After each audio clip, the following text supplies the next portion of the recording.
El pozo y el péndulo. De Edgar Allan Poe. Estaba acabado, acabado hasta no poder más tras aquella agonía tan larga. Cuando por fin me desataron y me permitieron sentarme, noté que me desvanecía. La sentencia, la horrible sentencia de muerte fue la última frase que percibieron distintamente mis oídos.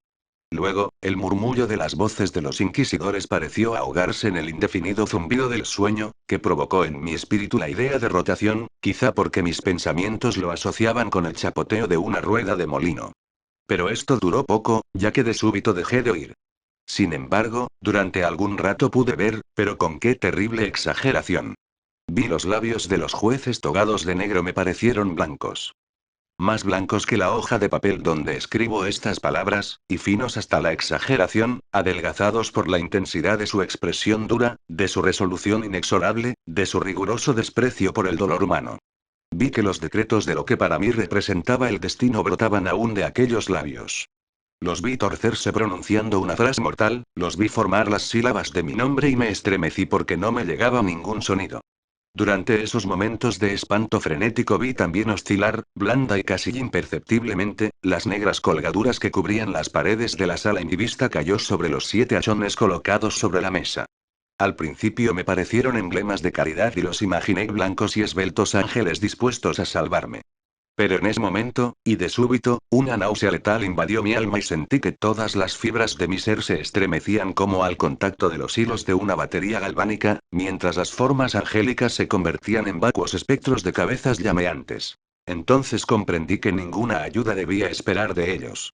Como una magnífica nota musical, se abrió paso en mi imaginación la idea del dulce reposo que nos espera en la tumba. Llegó suave, sigilosamente. Creo que pasó algún tiempo antes de poder apreciarla en toda su plenitud.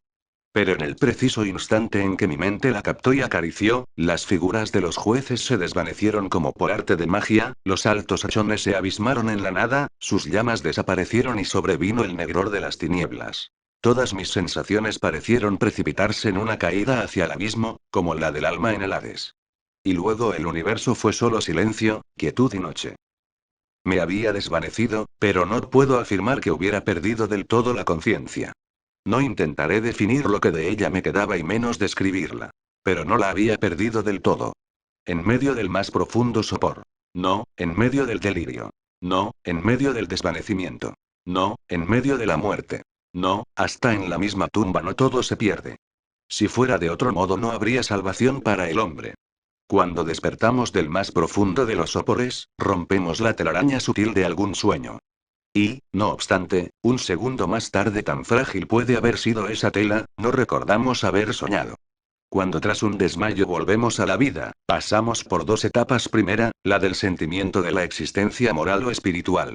Segunda, la de la existencia física. Es probable que, si al llegar al segundo período pudiéramos evocar las impresiones del primero, halláramos todos los recuerdos elocuentes del abismo que se abre a nuestras espaldas. ¿Y ese abismo? ¿Qué es? ¿Cómo al menos podremos distinguir sus sombras de la tumba? Pero si las impresiones de lo que he llamado el primer período no acuden al llamamiento de la voluntad, no aparecen inesperadamente, tras un largo intervalo, sin ser solicitadas y mientras maravillados nos preguntamos de dónde proceden, quien nunca se haya desmayado no descubrirá extraños palacios ni rostros fantásticamente familiares en las brasas del carbón, ni contemplará flotando en el aire las melancólicas visiones que el vulgo no puede disfrutar, ni meditará mientras respira el aroma de una flor desconocida, ni sentirá la exaltación de su mente ante el misterio de una melodía que jamás había llamado antes su atención. Entre mis repetidos y reflexivos esfuerzos por recordar, entre pertinaces luchas por apresar algún vestigio de ese estado de aparente vacío en el que mi alma se había sumido, hubo momentos en que vislumbré el triunfo. Breves, brevísimos períodos en que llegué a condensar recuerdos que, a la luz de mi clarividencia posterior, solo podían referirse a ese estado de aparente inconsciencia. Esas sombras de recuerdos me presentan confusamente grandes figuras que me levantaron llevándome silenciosamente hacia abajo, siempre hacia abajo, hasta que un horrible vértigo me oprimió a la sola idea de lo infinito del descenso. También me recuerdan no sé qué vago terror que mi corazón experimentaba, precisamente por la sobrenatural calma que me invadía. Luego, viene el sentimiento de una repentina inmovilidad que invadió cuanto me rodeaba como si quienes me llevaban espectral cortejo. Hubieran pasado en su descenso los linderos de lo ilimitado y descansaran del hastío infinito de su tarea. Mi mente recuerda más tarde una sensación de acrimonio y humedad. Y luego, todo es locura, la locura de un recuerdo que se agita entre cosas abominables. De pronto, vuelven otra vez a mi espíritu el movimiento y el sonido, el movimiento tumultuoso de mi corazón y el rumor de sus latidos. Luego una pausa en la que todo es confuso. Luego otra vez sonido, movimiento y tacto, como una sensación de vibrante hormigueo por todo el cuerpo. Y luego la simple conciencia de mi existencia sin pensamiento, algo que duró mucho tiempo. De pronto, bruscamente, el pensamiento, un terror que me producía escalofríos y el esfuerzo más ardiente por comprender mi verdadera situación. A esto sucedió un vivo afán de recaer en la insensibilidad. Luego un brusco revivir del espíritu y una afortunada tentativa de movimiento. Y, entonces, el recuerdo completo del proceso, de los jueces, las negras colgaduras, la sentencia, mi debilidad y el desmayo. Y el total olvido de lo que ocurrió después, de todo lo que tiempos posteriores y la constancia más tenaz me han permitido recordar vagamente. Ese momento no había abierto los ojos, pero sentí que estaba tendido de espaldas y sin ligaduras. Alargué la mano, que cayó pesadamente sobre algo húmedo y duro. La dejé descansar allí durante unos minutos mientras hacía esfuerzos por adivinar dónde me hallaba y qué era de mí. Sentí gran impaciencia por abrir los ojos, pero no me atrevía porque me espantaban. No es que temiera contemplar cosas horribles, sino que me aterrorizaba la posibilidad de que no hubiera nada que ver. Por fin, con mi corazón lleno de atroz angustia, abrí de golpe los ojos y mis espantosas suposiciones se confirmaron. Me rodeaba el negror de una noche eterna. Me parecía que la intensidad de aquellas tinieblas me oprimía y sofocaba. Traté de respirar, la atmósfera era de una intolerable pesadez. Permanecí inmóvil y acostado haciendo esfuerzos por utilizar mi razón. Evoqué los procesos inquisitoriales procurando deducir mi situación verdadera a partir de ese punto. La sentencia había sido pronunciada y tenía la impresión de que desde entonces había transcurrido mucho tiempo. Pero ni por un solo momento imaginé que estuviera realmente muerto. Semejante suposición, pese a todas las ficciones literarias, es totalmente incompatible con la existencia real. ¿Pero dónde me hallaba y en qué estado? Sabía que los condenados a muerte fallecían con frecuencia en los autos de fe. Una solemnidad de esta especie se había celebrado aquella misma noche. Me habían devuelto a mi calabozo en espera del próximo sacrificio, que no se celebraría hasta varios meses más tarde. Al punto comprendí que era imposible. En aquel momento había una demanda inmediata de víctimas. Por otra parte, mi primer calabozo, como todas las celdas de los condenados en Toledo, estaba empedrado y tenía algo de luz. Repentinamente una horrible idea aceleró los pálpitos de mi sangre, que se agolpó a torrentes hacia mi corazón. Por breves instantes recaí en la insensibilidad. Cuando me repuse, me erguí temblando convulsivamente y tendiendo desatinadamente los brazos en todas direcciones por encima de mi cabeza y a mi alrededor. No sentí nada, pero temblaba ante la idea de dar un solo paso por temor a tropezar contra los muros de una tumba. Brotaba el sudor por todos mis poros y tenía la frente empapada de gruesas gotas frías. A la larga, la agonía de la incertidumbre terminó por hacerse intolerable, y cautelosamente avancé con los brazos tendidos y los ojos desorbitados con la esperanza de captar el más débil rayo de luz. Di algunos pasos, pero todo seguía siendo vacío y negrura. Respiré con mayor libertad. Por lo menos parecía evidente que el destino reservado para mí no era el más espantoso de todos. Entonces, cuando avanzaba cautelosamente, resonaron en mi memoria los mil vagos rumores que corrían sobre los horrores de Toledo.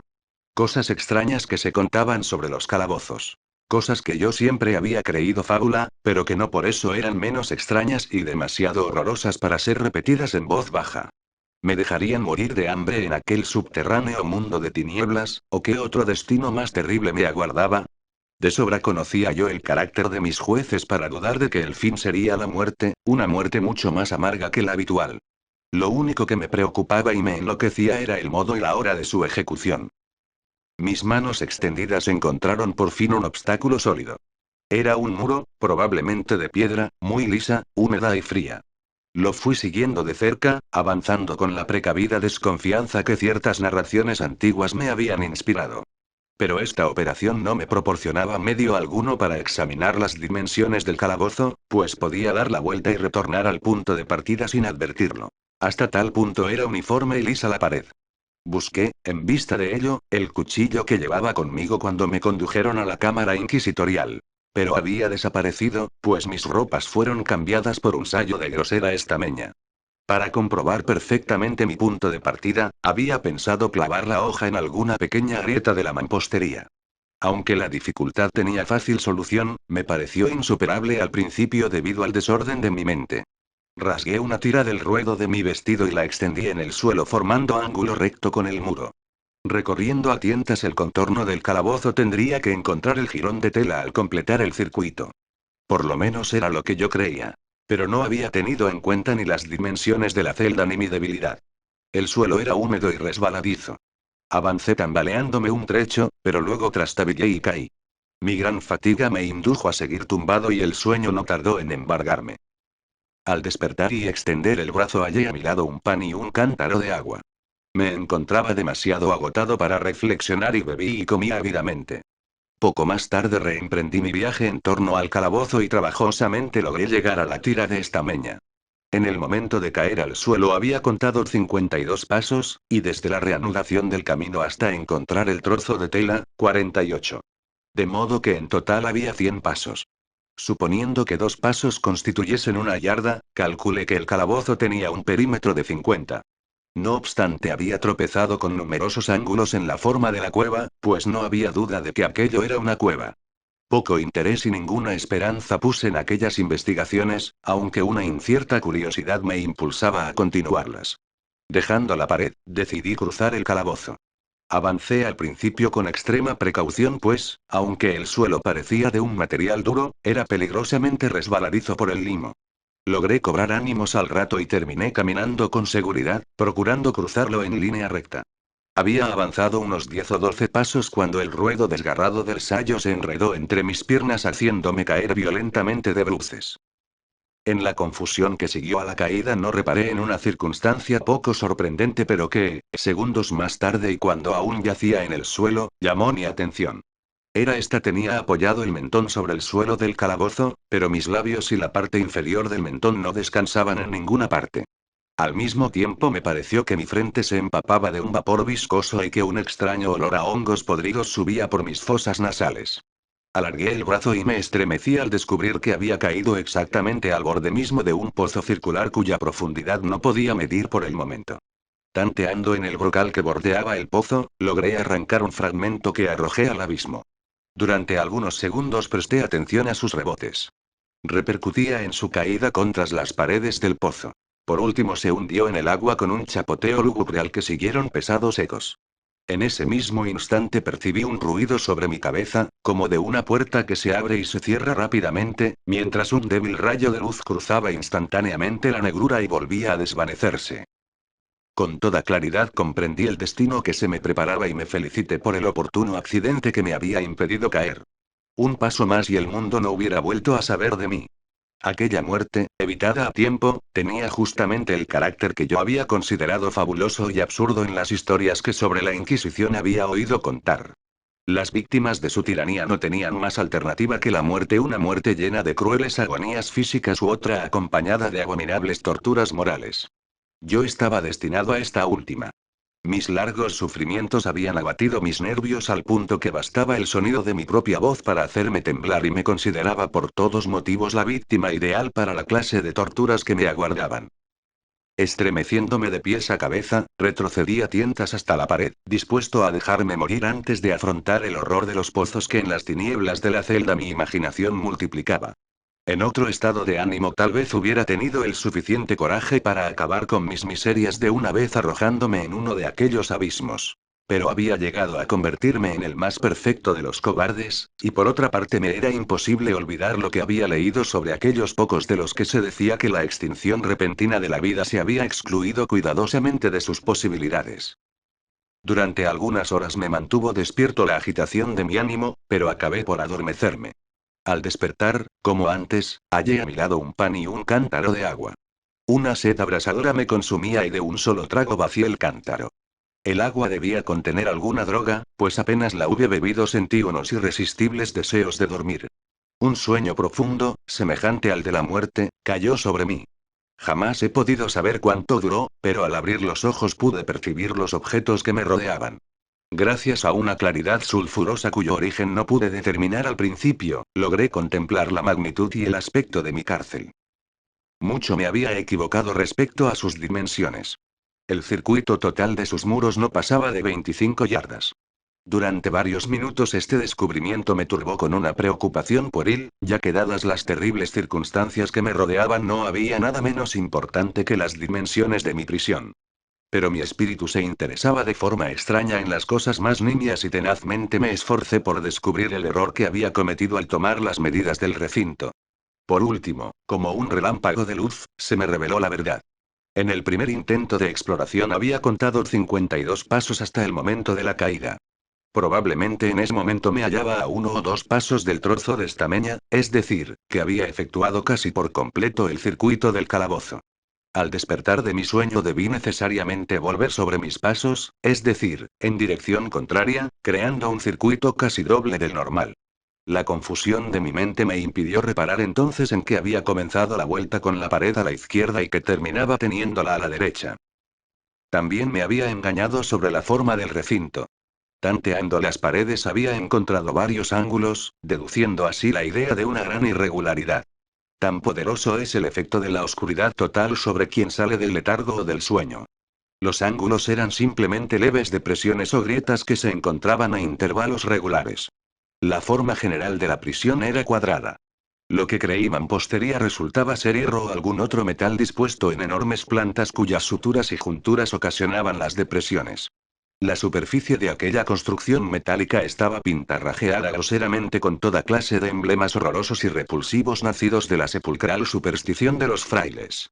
Figuras de demonios con amenazadores gestos, de esqueletos y otras imágenes todavía más horribles, recubrían y desfiguraban los muros.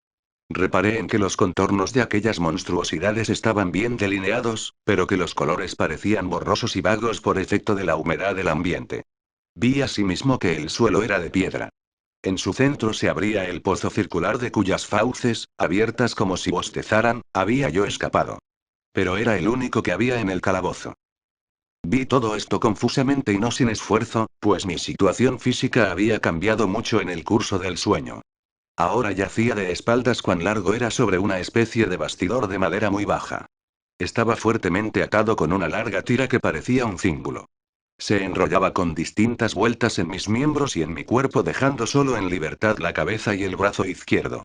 Sin embargo, tenía que hacer un violento esfuerzo para llegar a los alimentos colocados en un plato de barro puesto a mi alcance en el suelo.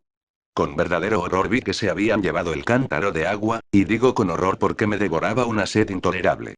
Creí entonces que la intención de mis verdugos consistía en exasperar esta sed, porque la comida del plato estaba cruelmente condimentada.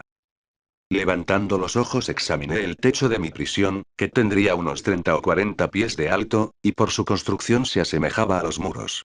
En uno de sus paneles aparecía una singular figura que atrajo mi atención. Era una representación pintada del tiempo tal como se le suele figurar, salvo que en lugar de guadaña tenía lo que a primera vista creí un enorme péndulo, tal como solemos verlo en los relojes antiguos. Algo, empero, había en la apariencia de aquella máquina que me movió a observarla con más detenimiento. Mientras la miraba atentamente de abajo arriba, pues se hallaba situada exactamente sobre mí, tuve la impresión de que se movía. Un segundo después, esa impresión quedaba confirmada. Su balanceo era breve y, por tanto, muy lento. No sin cierta desconfianza y sobre todo con extrañeza, lo observé durante un rato. Cansado al cabo de vigilar su fastidioso movimiento, volví mis ojos a los demás objetos de la celda. Un leve ruido atrajo mi atención, y mirando al suelo vi cruzar varias ratas enormes. Habían salido del pozo que se hallaba a la derecha al alcance de mi vista. En ese instante, mientras las miraba, subieron en tropel presurosas y con ojos voraces atraídas por el olor de la carne. Me costó gran trabajo y atención ahuyentarlas del plato de comida. Habría pasado media hora, quizás una entera, pues solo tenía una noción imperfecta del tiempo, cuando volví a fijar los ojos en lo alto. Lo que entonces vi me dejó atónito y sorprendido. El camino del péndulo había aumentado casi 1 yarda y, como secuela natural, su velocidad era mucho mayor. Pero lo que más me impresionó fue la idea de que había descendido visiblemente. Observé entonces, y puede suponerse con cuánto horror, que su extremo inferior estaba formado por una media luna de brillante acero cuya larga punta tendría un pie aproximadamente. Los cuernos estaban dirigidos hacia arriba y el filo, cortante como una navaja, pesado y macizo, se iba ensanchando hasta rematar en una ancha y sólida forma. Se hallaba fijo a un grueso vástago de bronce y todo el mecanismo silbaba balanceándose en el espacio. Ya no había duda alguna respecto al destino que me había preparado la horrible ingeniosidad de los monjes. Los agentes de la Inquisición habían previsto mi descubrimiento del pozo. Del pozo, sí, cuyos horrores estaban reservados a un hereje tan temerario como yo. Del pozo, típica imagen del infierno, última tule de los castigos de la Inquisición según los rumores. El más fortuito de los accidentes me había salvado de caer en el pozo, y bien sabía que la sorpresa, la brusca precipitación en los tormentos, constituía un elemento esencial de las misteriosas ejecuciones que tenían lugar en aquellas cárceles. Habiendo fracasado mi caída en el pozo, el demoníaco plan de mis verdugos no contaba con arrojarme por la fuerza, y, en ese caso, sin ninguna alternativa, estaba destinado a una muerte distinta y más dulce. Más dulce. En mi agonía, al pensar en el singular uso que yo hacía de esta palabra, casi sonreí, ¿para qué contar las largas, interminables horas de un horror casi mortal, durante las cuales conté las zumbantes vibraciones del péndulo? Pulgada a pulgada, línea a línea, descendía gradualmente con una lentitud que solo podía apreciarse después de intervalos que me parecían más largos que siglos. Y el acero seguía bajando, bajando. Pasaron días, muchos días tal vez, antes de que se balanceara tan cerca de mí que parecía abanicarme con su aliento acre. El olor del afilado acero hería mi olfato. Supliqué, fatigando al cielo con mis ruegos para que el péndulo descendiera con mayor rapidez. Enloquecí, me exasperé, hice esfuerzos por incorporarme y salir al encuentro de aquella espantosa y horrible cimitarra. Y luego se apoderó de mí una gran calma y permanecí inmóvil sonriendo a aquella muerte brillante como podría hacer un niño ante un hermoso juguete. Siguió otro intervalo de perfecta insensibilidad. Fue corto, porque al volver a la vida observé que apenas se había producido en el péndulo un descenso apreciable. Podía no obstante haber durado mucho, pues bien sabía yo que aquellos seres infernales estaban al tanto de mi desvanecimiento y que podían haber detenido la vibración del péndulo a su capricho. Al volver en mí, sentí un malestar y una debilidad indecibles, como tras una prolongada inanición. Incluso en la agonía de aquellas horas, la naturaleza humana suplicaba el sustento. Con penoso esfuerzo alargué mi brazo izquierdo cuanto me permitían las ataduras para coger la pequeña cantidad sobrante que habían dejado las ratas. Al llevarme un pedazo a los labios, se alojó en mi mente un informe pensamiento de extraña alegría, de esperanza. ¿Pero qué tenía yo que ver con la esperanza? Repito que era un pensamiento infieme. El hombre tiene con frecuencia muchos que no llegan a completarse jamás. Comprendí que era de alegría, de esperanza, pero sentí, al mismo tiempo, que había muerto al nacer. En vano traté de completarlo, de recobrarlo. Mis prolongados sufrimientos habían aniquilado casi por completo las normales facultades de mi mente. No era más que un imbécil, un idiota. La oscilación del péndulo se efectuaba en un plano que formaba ángulo recto con mi cuerpo. Reparé en que la media luna estaba dispuesta de modo que atravesara la zona del corazón. Rasgaría la estameña de mi sayo. Volvería para repetir la operación una y otra vez. Pese a la gran amplitud de la curva recorrida 30 o más pies, y la sibilante violencia de su descenso, capaz de cortar incluso aquellos muros de hierro, todo lo que haría durante varios minutos sería rasgar mi sayo. Y a esa altura de mis reflexiones hice una pausa, no me atrevía a proseguir. Me mantuve en ellas con la atención pertinazmente fija, como si al hacerlo pudiera detener en aquel punto el descenso de la cuchilla. Comencé a pensar en el sonido que produciría la hoja de acero cuando pasara rasgando la estameña y en la extraña y penetrante sensación que produce el roce de una tela sobre los nervios. Y pensé en estas frivolidades hasta que mis dientes rechinaron. Descendía suavemente, suavemente. Sentí un placer frenético al comparar su velocidad lateral con la del descenso. A la derecha. A la izquierda. Hacia los lados, con el aullido de un espíritu condenado. Hacia mi corazón con el furtivo paso del tigre. Yo aullaba y reía a carcajadas alternativamente según me dominase una u otra idea. Descendía invariablemente, inexorablemente, suavemente. Ya pasaba vibrando a solo 3 pulgadas de mi pecho. Luché con coraje, con furia, tratando de liberar mi brazo izquierdo, que estaba libre a partir del codo. Solo podía mover la mano desde el plato, puesto a mi lado, hasta la boca, pero no más allá, y esto con gran esfuerzo.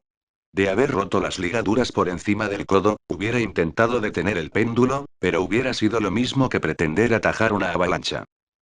Descendía. Incesantemente, inevitablemente. Descendía. Jadeaba con verdadera angustia a cada oscilación. Me agitaba convulsivamente a cada paso de la cuchilla. Mis ojos seguían su vuelo hacia arriba, hacia abajo, con la ansiedad de la más enloquecida desesperación. Mis párpados se cerraban espasmódicamente a cada descenso. La muerte hubiera sido para mí un alivio, oh, qué alivio tan inefable. Y, sin embargo, cada uno de mis nervios se estremecía al pensar que el más nimio deslizamiento del mecanismo precipitaría sobre mi pecho aquella reluciente, afilada cuchilla. Era la esperanza lo que hacía estremecer mis nervios y agitaba mi cuerpo. Era la esperanza, esa esperanza triunfante incluso en el potro del suplicio, que susurra al oído de los condenados a muerte, incluso en los calabozos de la Inquisición. Comprobé que luego de 10 o 12 oscilaciones el acero se pondría en inmediato contacto con mi ropa. En ese momento invadió mi ánimo la penetrante y condensada calma de la desesperación. Por primera vez en muchas horas, quizá días, me puse a pensar. Acudió a mi mente la idea de que la tira o cíngulo que me ataba era de una sola pieza. Mis ataduras no estaban constituidas por cuerdas separadas. La primera mordedura de la cuchilla de la media luna sobre cualquier lugar de la correa, bastaría para desatarla, y con ayuda de mi mano izquierda podría desenrollarla. Pero qué terrible en este caso la proximidad del acero. Cuán mortal el resultado de la más liviana sacudida. Por otra parte, ¿era verosímil que los esbirros del torturador no hubieran previsto y prevenido tal posibilidad? ¿Era probable que las ligaduras cruzaran mi pecho justo por el recorrido del péndulo? Temblando al descubrir que mi débil y al parecer última esperanza se frustraba, alcé la cabeza lo bastante para contemplar mi pecho. La correa envolvía mis miembros y mi cuerpo en todas direcciones, salvo en la trayectoria de la cuchilla homicida. Apenas había dejado caer hacia atrás la cabeza, cuando cruzó mi mente algo que solo puedo definir como la informe mitad de aquella idea de liberación a que he aludido y de la cual solo una parte flotaba vagamente en mi espíritu, cuando llevé la comida a mis ardientes labios. Pero ahora, la idea completa estaba presente, débil, apenas visible, casi indefinida. Pero, al cabo, completa. Inmediatamente, con la nerviosa energía de la desesperación, intenté ponerla en práctica.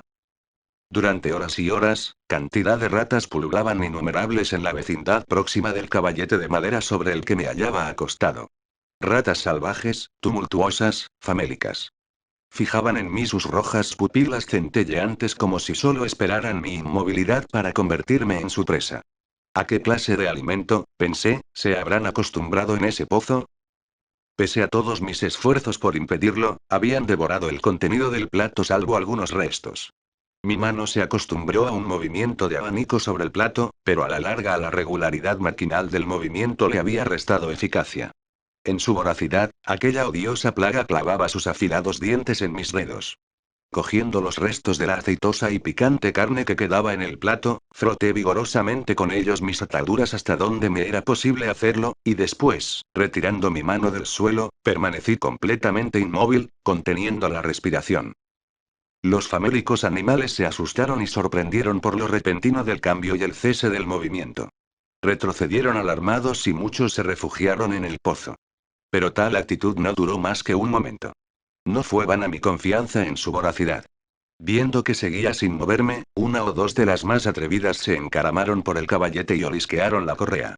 Ese fue el preludio de una invasión general. Un nuevo tropel surgió del pozo corriendo.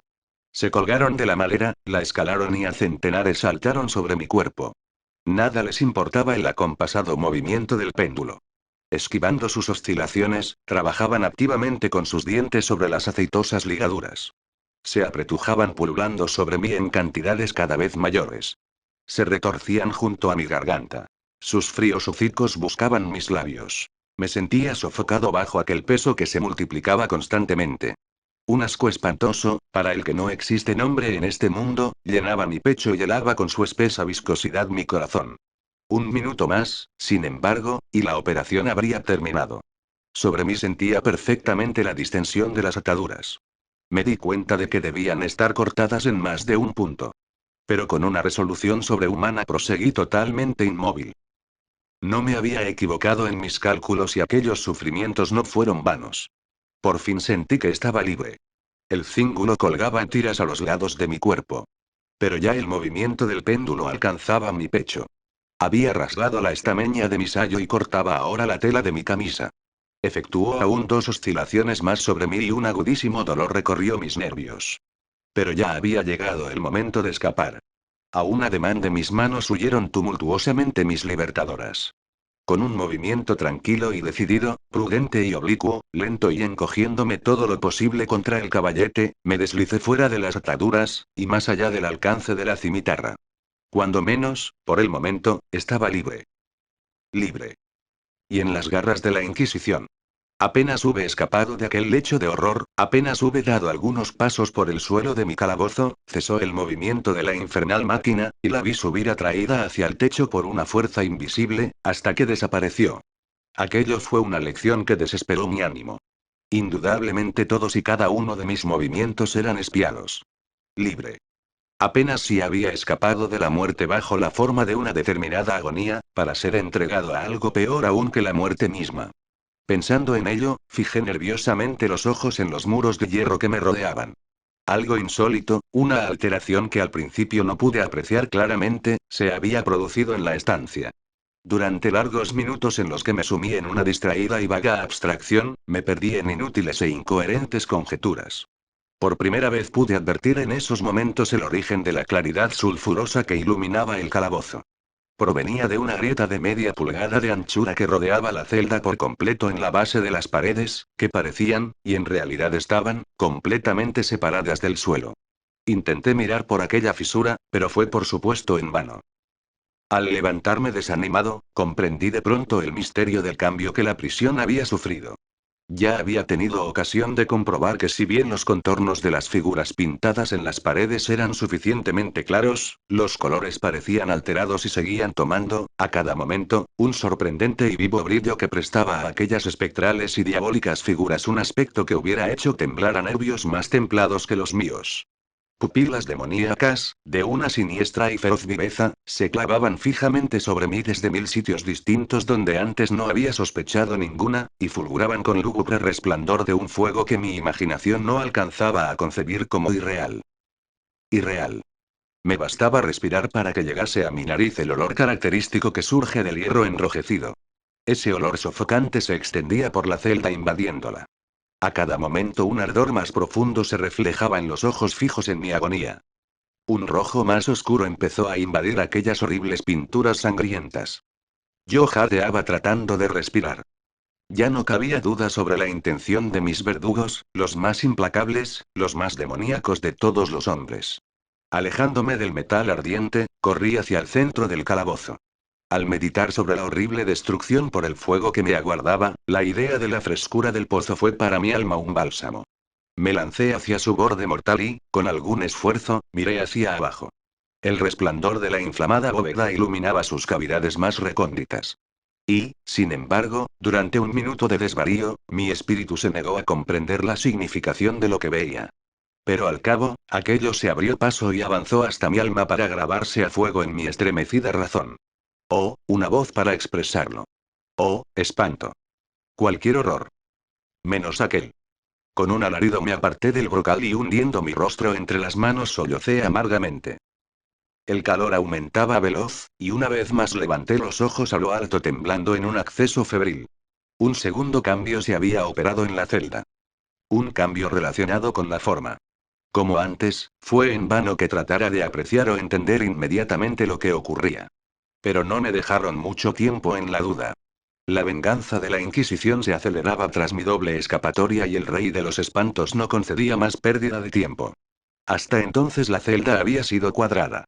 Ahora vi que 2 de sus ángulos de hierro se habían vuelto agudos y, los otros 2, por tanto, obtusos. Con un gruñido profundo y sordo el terrible contraste se acentuaba rápidamente. En un instante la celda cambió su forma cuadrada por la romboidal. Pero la transformación no se detuvo ahí y yo no deseaba ni esperaba que se detuviese. Podría haber aplicado mi pecho a los rojos muros como si fueran una vestidura de eterna paz. La muerte. Clamé, cualquier muerte menos la del pozo. Insensato.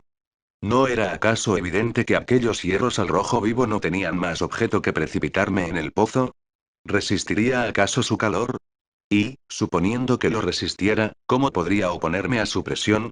El rombo se iba aplastando más y más, con una rapidez creciente que no me dejaba tiempo para mirar. Su centro y, por tanto, su diámetro mayor, llegaban ya a las fauces del abismo. Intenté retroceder, pero los muros, al unirse, me empujaban con una fuerza irresistible.